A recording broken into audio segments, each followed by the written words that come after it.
Joel, Joe just Oh, I'm here. Oh, you're there. Hi, Joe. So let me just get to the co-host status in case you want to share something. Thank you so much for coming. And it sounds like you're involved in so many amazing projects that I don't know which one you want to describe here. I will just do a very quick introduction. I do believe we met at the Don Tapscott event in New York and a couple of other places, Concordia maybe. Yeah, I think that's right. That's right. So always the crypto locations, but the more interesting ones, because there are quite a few that are not really worth the time, but you always go to the good ones. So at least, these are the ones that I try to go to. So as mentioned, if you could have a quick touch base during your talk on the Marshall Islands project. I don't know how much of it is confidential versus shareable, but Joel's a very well-known lawyer in the blockchain space, and he's involved in lots of initiatives. Usually when he gets involved, it means that it's for real. That's always a good thing to know in the crypto world. And I'd like to introduce your wisdom sharing strategy with us, and thanks again for coming. Sure. Well, it's great. It is absolutely fabulous to be here, and I wanted, if you don't mind, if you'll indulge me, I wanted to talk just a couple of minutes about the path to where I am, and then we can go right into talking about the Marshall Islands, if that's all right with you. Of course, you're My parents were born during the Great Depression, or they grew up during the Great Depression.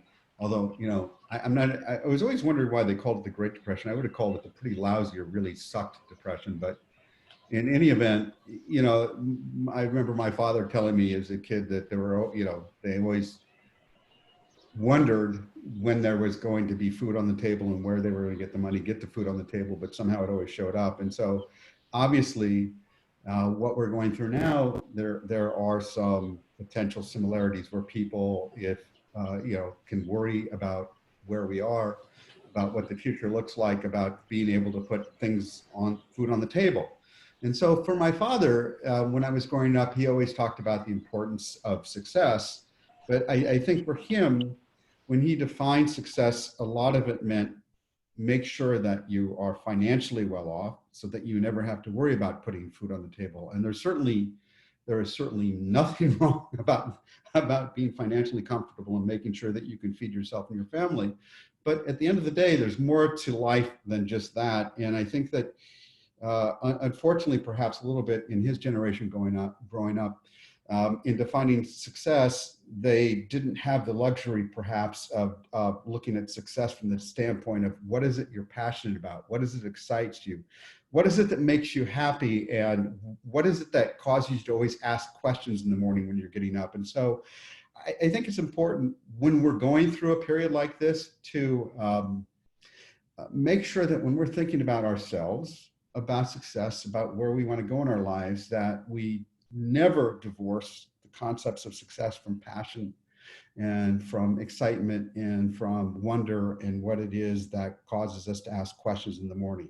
And so I say that only because, so I became, as you said, I'm an attorney. I became a lawyer in part because that seemed like a fairly conservative pathway, a good way to make money and assure that I had financial success.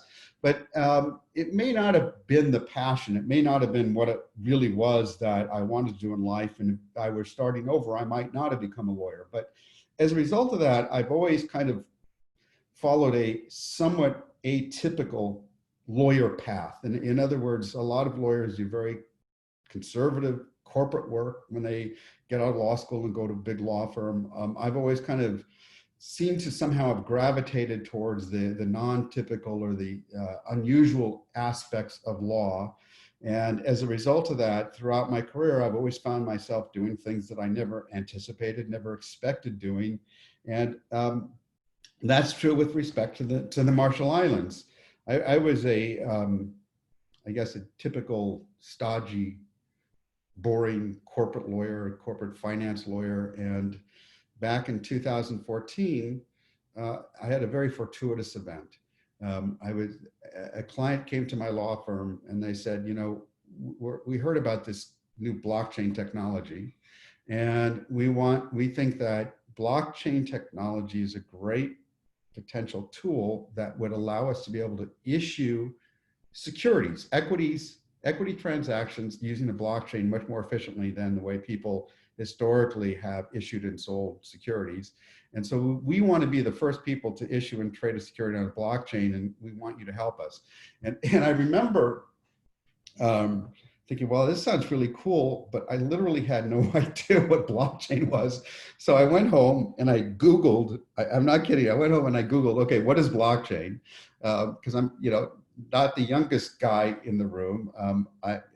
You know, sometimes people expect me to be the one that walks in and say, you know, and ask how I get my VCR to stop blinking 12 o'clock. So, but anyways, I went home and I Googled blockchain, and I came back the next day and talked to the client, and I said, well, look, I'm happy to work with you on this. I'm happy to try if you want to try, and spent the next 2 years of my life working on this project, trying to get to the point where we could issue a security on a blockchain. And we eventually did that, and we were successful in doing it. And we were the first ones to do that.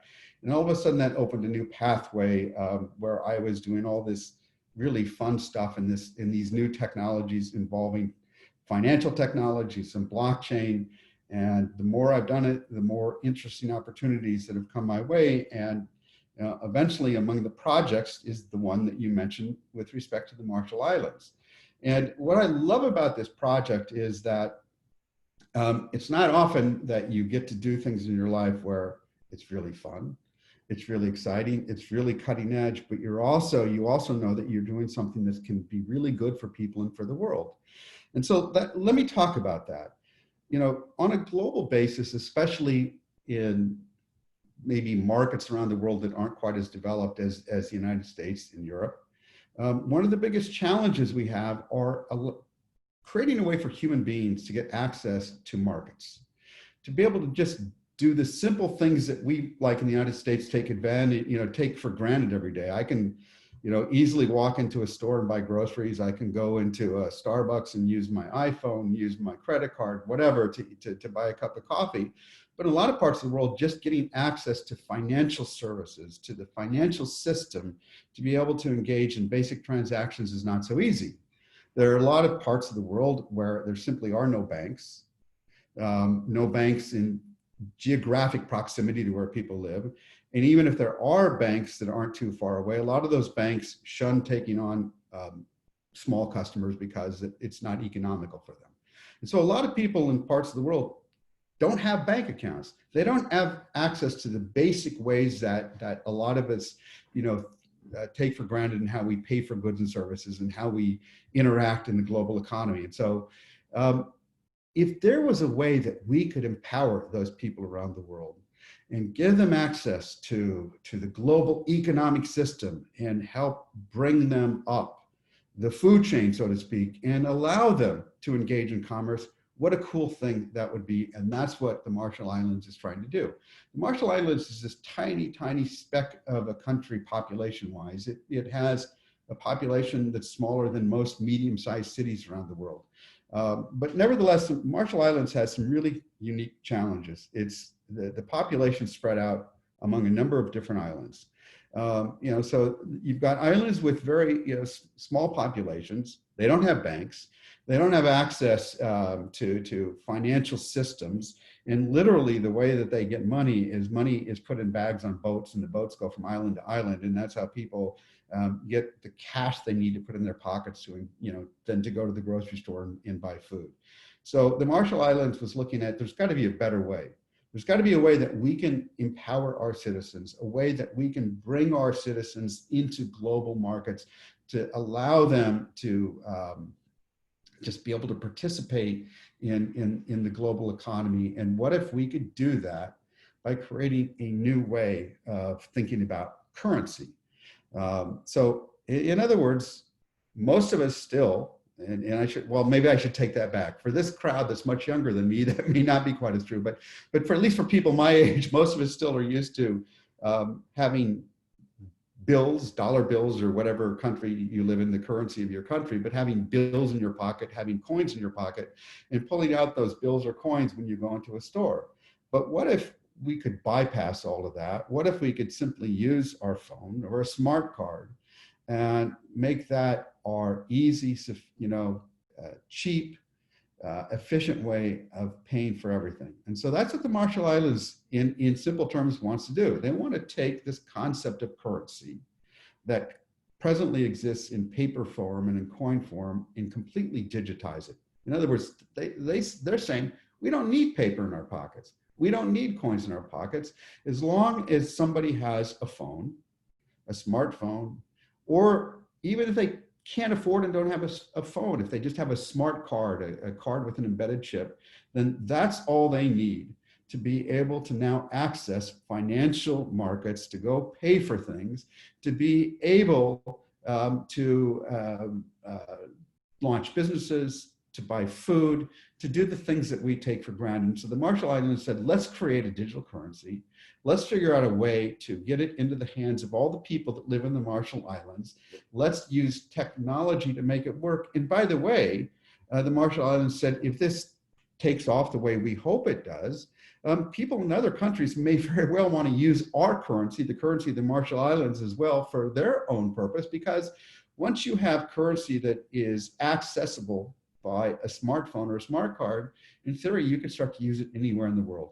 So in very, very simple terms, that's what the Marshall Islands is trying to do. They're trying to revolutionize the way we think about currency, the way we think about access to currency, figuring out a way to, if we need to, bypass banks completely, make it feasible for people that don't have the ability to open bank accounts or to walk into a bank to still get access to money simply by downloading it onto their smart card or onto their cell phone and go from there. So that's what this project is all about. It is really a way to empower economically people that have been on the margins and outside of mainstream economic activities. And hopefully it will set a precedent, a way that other countries can do the same thing. And other countries, either by, for example, deciding that they're going to use the Marshall Islands currency for their own purpose, or copying what the Marshall Islands is doing and doing their own thing as well. But in any event, this is a great experiment.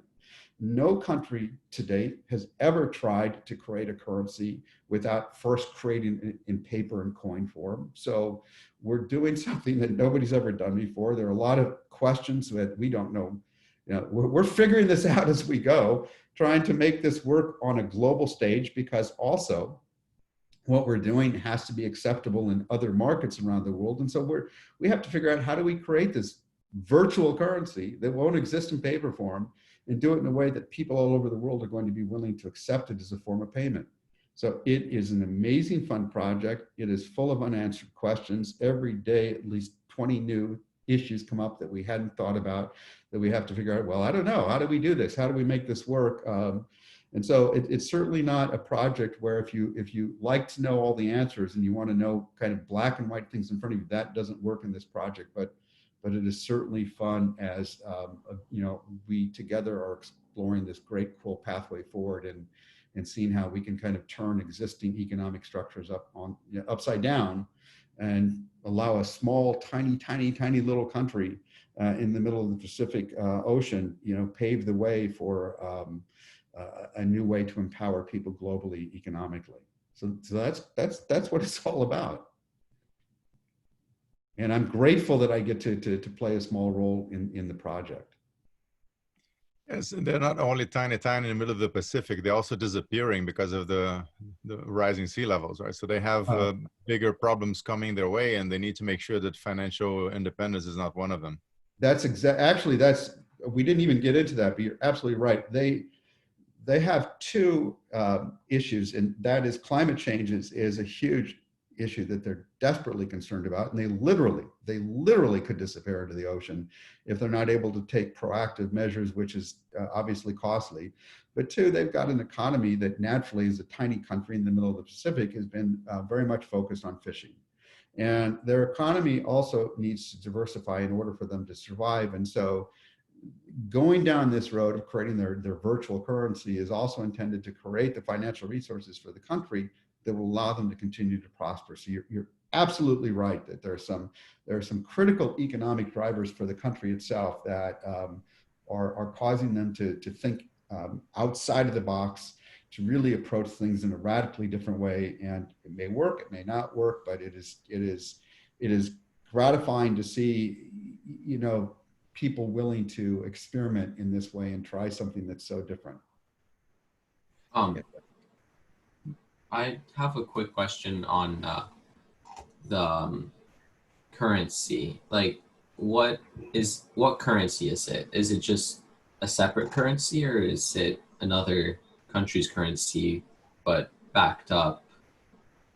Like, No. they just have it in like a safe and then kind of just no. No, it's so right now they use the US dollar as their legal tender. And when we talk about legal tender, we're talking about something that's backed by the full faith and credit of a government. So like the US dollar isn't backed by, you know, buckets of gold or anything. It's simply backed by the full faith and credit of the US government. And so the Marshall Islands is going to eventually move away from using the US dollar as their legal currency. This will be their own legal currency. It's going to be called SOV, you know, which is short for sovereign. And the SOV will ultimately simply be backed by the full faith and credit of the Marshall Islands. And so the world will either accept that as having value or it won't. That's part of the experiment, but it's not going to be backed by a pot of gold or by a basket of dollars. It's simply going to be backed by the full faith and credit of the government of the Marshall Islands itself. And that's part of the interesting experiment, by the way. I have a quick question too. In how many years do you expect to fully available to this currency, digital currency, be fully available to the people in the Marshall Islands? That's actually really an interesting question, because that's one of the most important issues. How do you just, one doesn't just on day one snap your finger and say, hey, we've got this new legal tender, you know, here you go, world. So we've had to think about how do we introduce this to the planet. And so we're doing it in a very, I think, interesting way. We're creating what's called a pre-SOV. It's kind of the pre-stage or the precursor to the new sovereign currency. And so we're going to first issue pre-SOV over an 18-month period. And so we're going to slowly issue pre-SOV. And during that 18-month period, we're going to test all of the infrastructure. In other words, we're going to make sure that all of the technology works. We're going to make sure that all of the regulatory system is in place and working properly. We're going to make sure that all of the systems we need to integrate the currency into the global economy works. And so that 18-month period will allow us to kick the tires and test all of the components needed to really make, you know, to get a new sovereign currency into the marketplace. And then at the end of the 18-month period, one of two things will happen, and this is very interesting. Either the Marshall Islands will decide, hey, you know what? This doesn't work. It was a great idea. We wish it would work, but it doesn't work. And if that's the case, they're going to pull the plug and people will get back 90% of what they invested in pre-SOV. So a little bit of the money will be used, you know, to pay for the expenses, but then all the money will go back. But hopefully that's not what happens. What hopefully will happen is at the end of the 18-month period, we will have proven that this is successful, that it can work, and then that pre-SOV will convert into SOV. And so once that happens, now we've got this sovereign currency in the marketplace, and we're using technology. And this is what's very interesting. All countries around the world that have their own legal tender, you know, the supply of legal tender grows typically over time. And the way countries maintain the value of the legal tender is to try to manage that growth rate so that they don't have too much inflation or deflationary pressure on their currency value. And so the SOV is going to use technology to manage how it grows. So it's going to grow annually at a 2% growth rate. And that's going to be done through technology so that you can't manipulate the supply of SOV. And hopefully from an economic perspective, that will be a way that we can maintain the value of the currency going forward. Perfect, thank you. Are you currently in the Marshall Islands? And if so, like, how are you continuing to develop the currency during this time? So No, and I don't know whether this is a good or sad thing, but interestingly not, in the type of work I do, so much of it is done remotely, even before our current COVID situation, that um, I have not even been yet to the Marshall Islands. I at some point will go, but everything that I've been doing to date, I'm doing from New York. Uh, there are a large team of people that are working on this that are in locations all over the world. We've got people working on this in the United States, in Europe, in Israel. We've got obviously some people in the Marshall Islands, but most of this is being done by a team that works virtually together from all over the planet. And that is certainly very typical of blockchain technology these days, but also, so even before our current COVID situation, this is the type of project that we're all working together, but from various remote locations around the planet.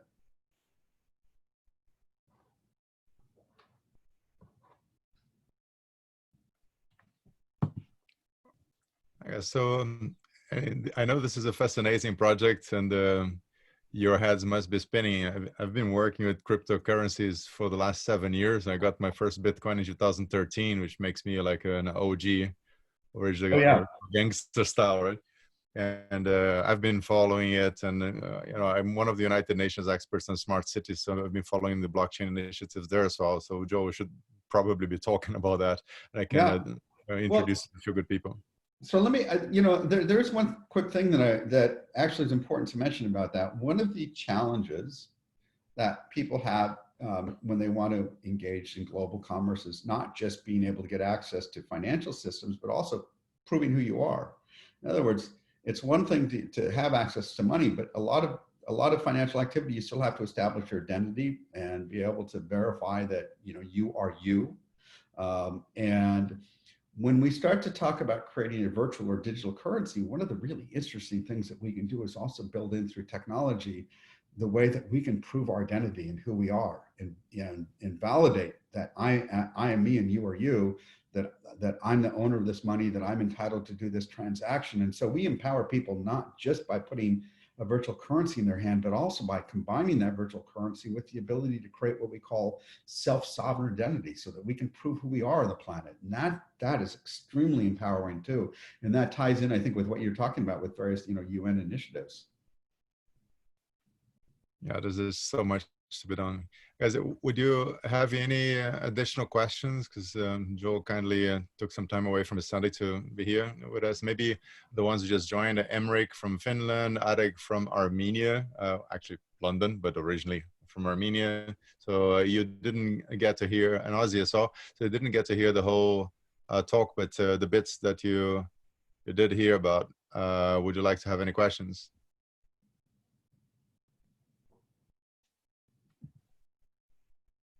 Okay, doke. So, Joel, this is fantastic. I mean, you were probably the most enthusiastic yes I received out of 100 speakers that I've invited, more than 100 speakers I've invited to the Wisdom Accelerator event. So I'm really, really happy that you're here, and you're welcome back anytime. And it's my pleasure. This is a fabulous project, and it's all of you guys that are dialing in from around the planet that are going to change the world. At my age, I'm hoping to do my little role in this, but I'm counting on you guys. So that's why I'm so excited about this. We're passing the torch to all of you that are going to do really cool things. I remember we had a long conversation at the Concordia Summit in New York. We were just randomly sitting next to each other, and then realized, hey, we had met before, and then something really funny. And then in Barcelona, so I was speaking the same event. So it's really quite amazing. So thank you so much for joining. Feel free to stick around.